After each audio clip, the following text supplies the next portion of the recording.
Cases of COVID-19 on PEI, 3 more cases today, and children will soon be doing schoolwork at home. Starting April 6th, teachers will be taking the lead on home learning activities. And teachers will continue to connect with students in a way that works best for all involved. Home learning will begin on Monday. More tonight on how the province plans to roll out a home education program. Students won't be back in school until at least May 11th. Good evening. Thank you for joining us on Compass. There are another 3 cases of COVID-19 on Prince Edward Island tonight. Once again, they are all linked to international travel. One case is a male in his 20s. The other 2 are women, one in her 30s and another in her 40s. The chief public health officer says they have all been self-isolating and they are all now at home and being monitored. Our total number of cases now is 21. No one has yet had to stay in the hospital. And we got many more details today about the plan for school children. Schools are now closed until at least May 11th. Now we know more about what home learning is going to look like. Our Nicole Williams joins us live with those details in studio tonight. So Nicole, home learning begins in earnest next Monday. Yes, so as you said, Louise, all this starts the beginning of next week. And the curriculum, the province says, will follow their guidelines, and that will be mostly focusing on literacy and math. So for teachers at the kindergarten level, it will be 30 minutes of instruction a day.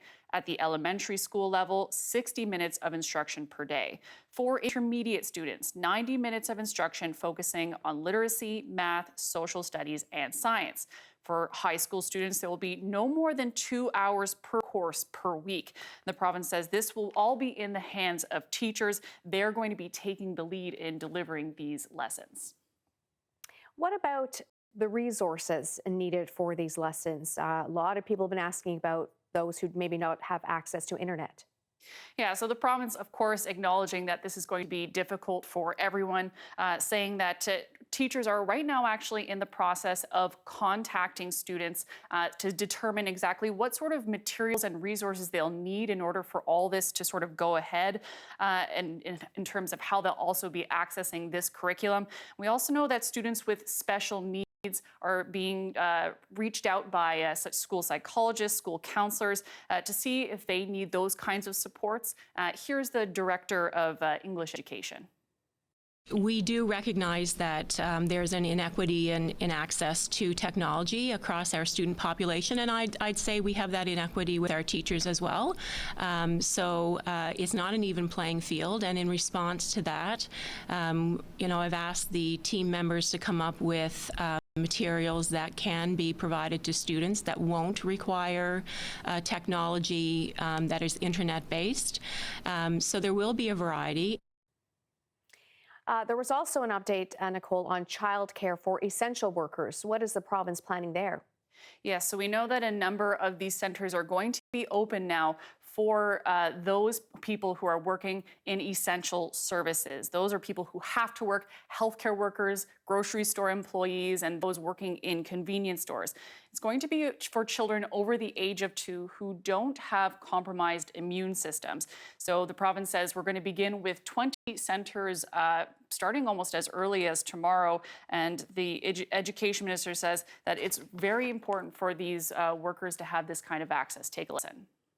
We need to allow them to do their job, and part of that is childcare, and so that's why we're asking early childhood educators to come out and provide that service, and we want to do that as soon as possible. I fully expect we'll see centers start opening tomorrow. It's very challenging, and I should mention this is not unique to Prince Edward Island. All across the country, every jurisdiction is dealing with the same issues, and we've been in contact with them. And we're all facing these challenges, and if we work together to address them, I think we can come through and continue to serve islanders, especially on the healthcare front, through this crisis. And I should just mention, Louise, that everyone that's a part of this program has actually already been registered. So for those essential workers needing child care services, the province says it's already going to be reaching out to you to make that happen. All right, good to know there. And what are the rules in place for the centres that are indeed opening, Nicole? Yeah, so these centers are going to have to follow some strict guidelines, obviously, for public health and safety. Most of them laid out by the Chief Public Health Office, saying that there should be no more than 5 people in the room at a time. That includes childcare workers themselves, and there will be no food prep within the centers either.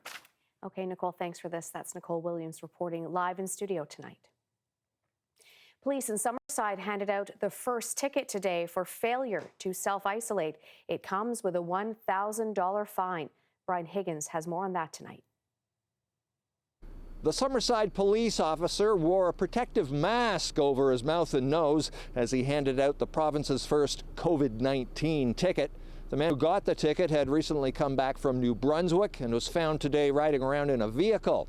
Now, the man had been warned twice by city police and in writing by conservation officers to stay home.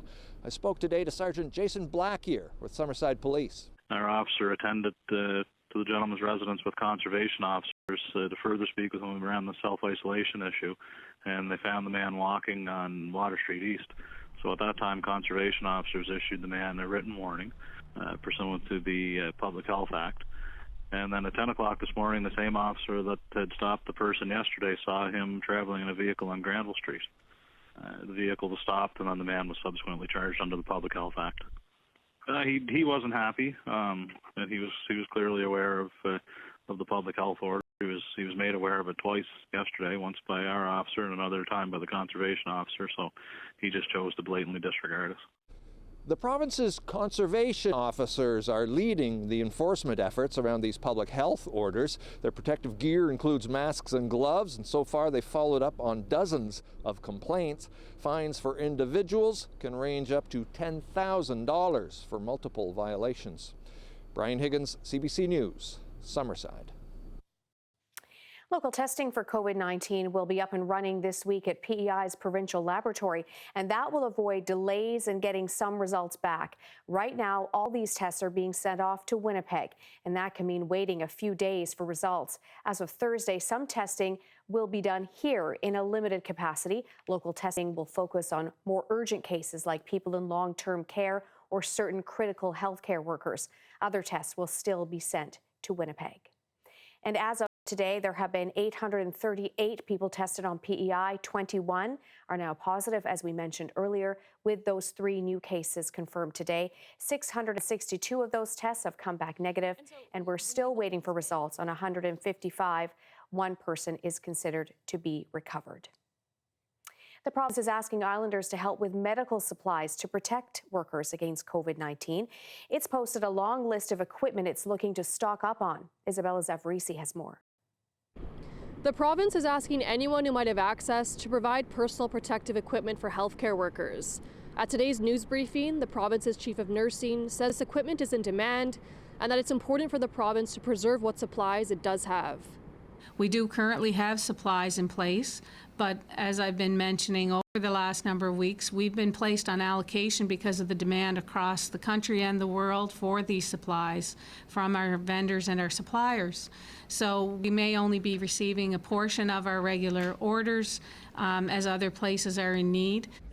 The province has published a detailed list of things it needs on its website, complete with product specifications. Dowling says the province will ensure supplies that do come in will comply with Health PEI standards for healthcare workers. The list includes masks and gloves, as well as face shields, gowns and covers, and sanitizing gels and wipes. For those interested, there's an application on the province's website. It's not clear yet if the request is for donations, or if the province is paying people who contribute, or if it's some combination of both. Isabella Zavarisi, CBC News, Charlottetown. And there was more advice today on what to do when you leave your house for essential reasons, specifically to get groceries or gas for your vehicle. Here is Dr. Heather Morrison. We've had a number of questions about disinfecting groceries. And for Islanders who are not in self-isolation, one essential trip out of the house is going to be going for groceries. And one member of the household should be designated to go grocery shopping, and this should be limited. So try not to shop every day. It's a good idea to bring along disinfecting wipes to clean your shopping cart, not just the handle, but any area that may have come in contact with other shoppers. And try to choose items that are wrapped and that can be easily wiped clean with a disinfectant wipe. And when it comes to fruit and vegetables, washing them with soap and water when you get home. Avoid touching your face while shopping and on your route home. And wash your hands or use a hand sanitizer as soon as you get home. Another trip out is for essentials is going for gas, and touching a gas pump is similar to touching other surfaces that could be infected, and it's important you avoid touching your face after touching a gas pump, and afterwards important to wash your hands or use hand sanitizer. More roads are now closed in the PEI National Park. Last weekend, we saw pictures of people disobeying parking restrictions, not physical distancing. The new temporary road closures involve sections of the Gulf Shore Parkway. They will be in effect starting on Thursday. Staff will be monitoring the area to make sure people do follow the rules. Well, the special weather statement has ended for all three counties here on PEI. Wednesday not shaping up to be quite as soggy as originally anticipated, but still some rain in the forecast for tomorrow after some snow and some mixing tonight. And I'll have the details coming up. Well, the province has launched many initiatives to help PEI businesses during the COVID-19 pandemic. Matthew McKay is PEI's Minister of Economic Growth, Tourism, and Culture, and joins me via FaceTime. Thanks for joining us. Thanks for having me, Louise. So, Minister McKay, I just wanted to talk about the helpline and the email. What have you been hearing from businesses, their biggest concerns here? So over the last few weeks, this escalated pretty quickly. So we opened up our 1-866 number. It was a way for businesses to call and let us know their concerns, their issues, what they were facing, and we took that info and developed programs and criteria around it. Yeah, so let's go through some of those initiatives that have been launched to help people. So we'll begin maybe with the Worker Assistance Program. Who can apply for that? So the Worker Assistance Program, it was designed for somebody that was still working, but their hours were reduced. So if their hours were reduced by any more than 8 hours, the employer could apply for $250 per week to help that employee continue to work. So it was a bump up for hours that were lost for somebody that was still working. The emergency income relief for the self-employed, how does that one work?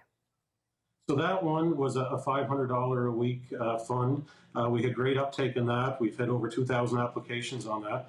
We're working to get money into the hands of Islanders as quick as we could. So what it was for was somebody that was self-employed, a stay-at-home daycare, self-employed daycare operator at their home, hairdressers, small businesses, and so forth. So this was a way that we could get money into their pockets relatively quick, and we've had a tremendous uptake in that program.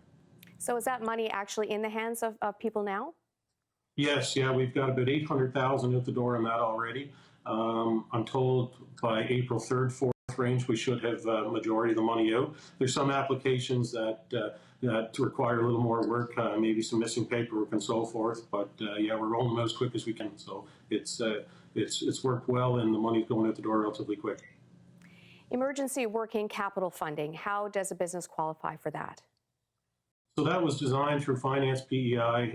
One thing we realized quickly is business basically shut down overnight, or their sales dropped. So we needed a way that we could offer money and assistance to them. So we developed no interest, no payment for 12 months, up to $100,000. That would allow business to access for rent, wages, working capital, whatever they need. We've had great uptake in that as well. As of today, we're a little over 2 million. I think we're about 2.2 million. We're running applications at the door about every 3 days. It takes about 72 hours. The staff's working hard behind the scenes in that, and that one's getting a lot of good feedback. So far, so good on that one.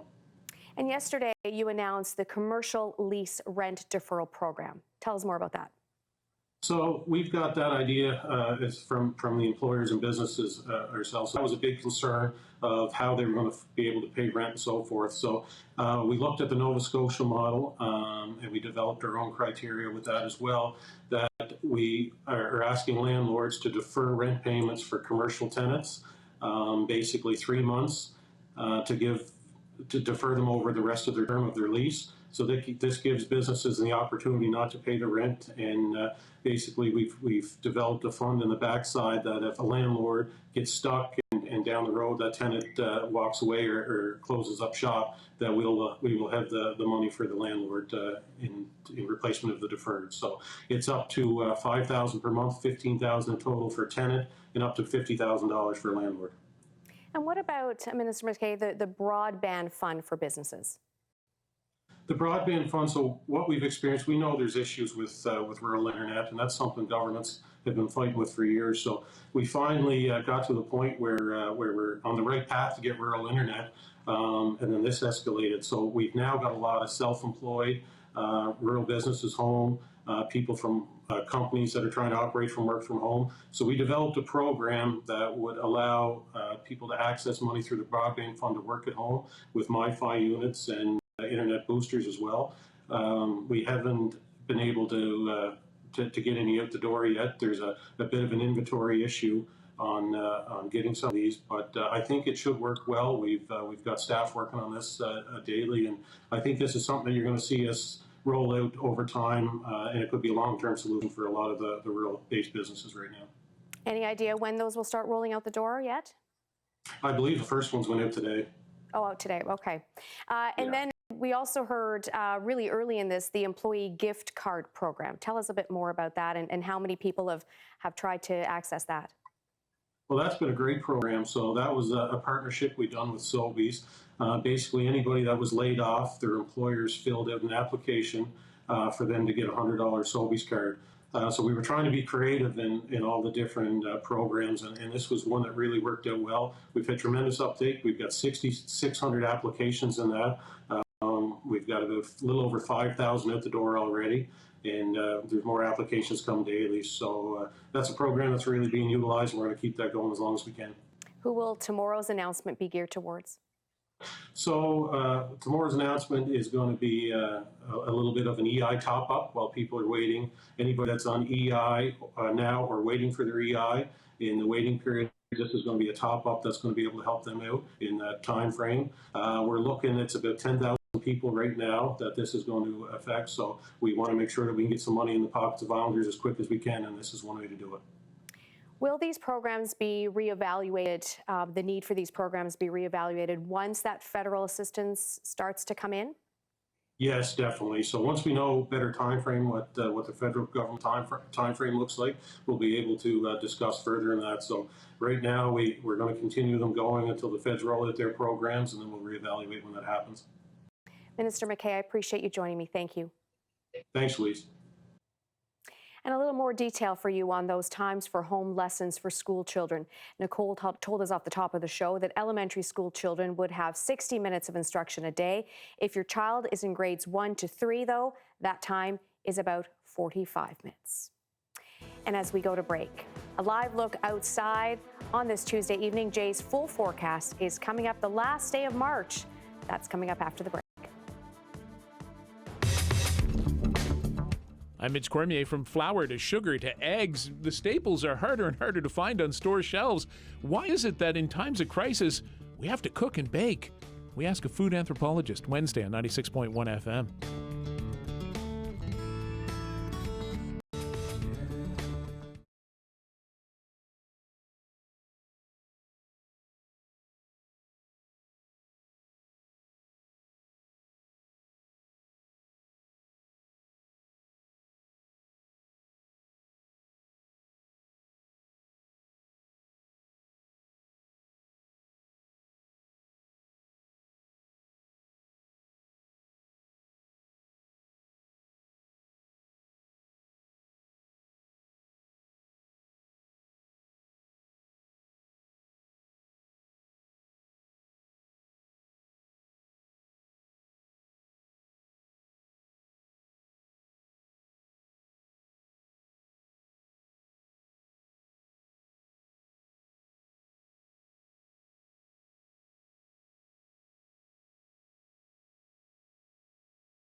All right, live from the Winslow Weather Bureau, Jay Scotland joins us now. And, March is coming to an end and bringing with it a mixed bag of weather, really, right, Jay? Some snow tonight, some rain tomorrow. Yeah, I'm wondering if this counts as a lion. Are we heading out like a lion or a lamb? Actually, you know what? It's looking more like a lamb than a lion. We were expecting a lot heavier precipitation. The special weather statement, at least, has ended. So we will watch for that wet snow, Louise, this evening. That could lead to a slushy accumulation. Later this evening, some icy precipitation will be possible during the transition. And then tomorrow, at least you don't have to shovel it, but it will be rain. Let's take a look now at your temperatures across the island this hour. We are looking at this afternoon they did top out around the freezing mark. And I shouldn't say top out because it actually could be a little bit warmer in some areas late this evening as warm air starts to move in. Temperatures are between 0 and -1. We are contending with a fairly brisk wind coming in out of the northeast as well. 15 to gusts over 30 possible, 15 to 30 kilometers per hour plus over the next 24 hours, essentially, is what you can expect in terms of those winds. And we have a very odd track on our next frontal weather system. This will actually be moving in from the northeast. We don't usually see a push of warmer air moving in from that direction, but you can see that trough of low pressure, almost a warm front sliding across Newfoundland. For the island, around midnight tonight, you're starting to see late this evening over eastern areas that mixing snow changing to rain.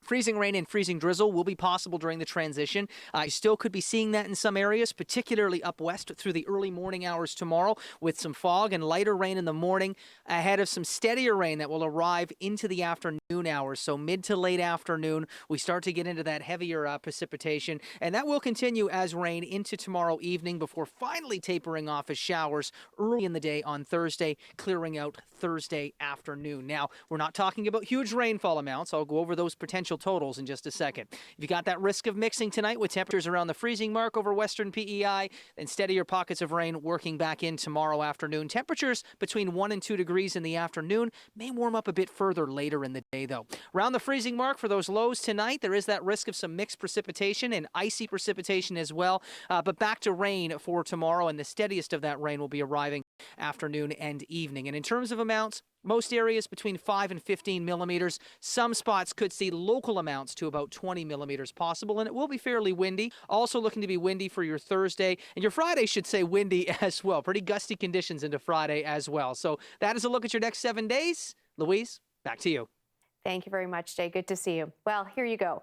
If nothing else, the measures in place to stop the spread of COVID-19 have brought out people's innovative side. Here is Corey Rusk delivering potato chips to his mother-in-law, Linda Jameson, by drone, taking the advice of the Public Health Office to stay at least 2 meters and then some away from people at this time. So this is proof as well that being self-isolated doesn't stop the cravings. Hickory sticks, I'm told.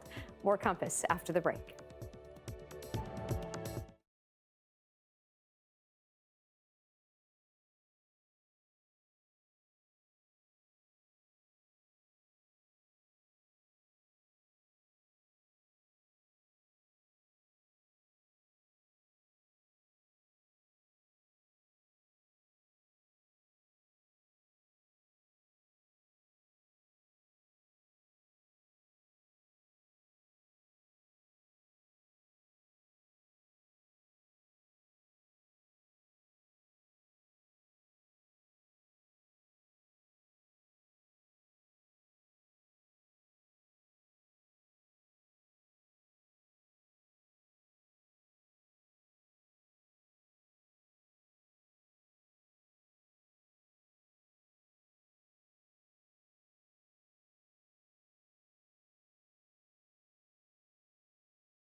New ways of staying connected here. People are leaving chalk drawings and messages for residents and staff at the Mount Continuing Care community in Charlottetown.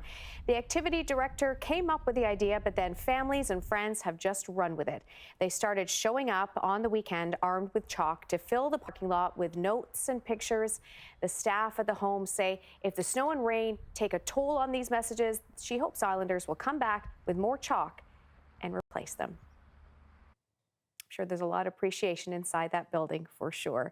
And thank you for joining us tonight for Compass. Now, coming up tomorrow, we will have more from the Department of Education on PEI about the home school plans that are rolling out next week. We know lots of parents have had many questions about that, so we'll have that tomorrow for you and much more. You can always log on to cbc.ca PEI for more news from our province 24 hours a day.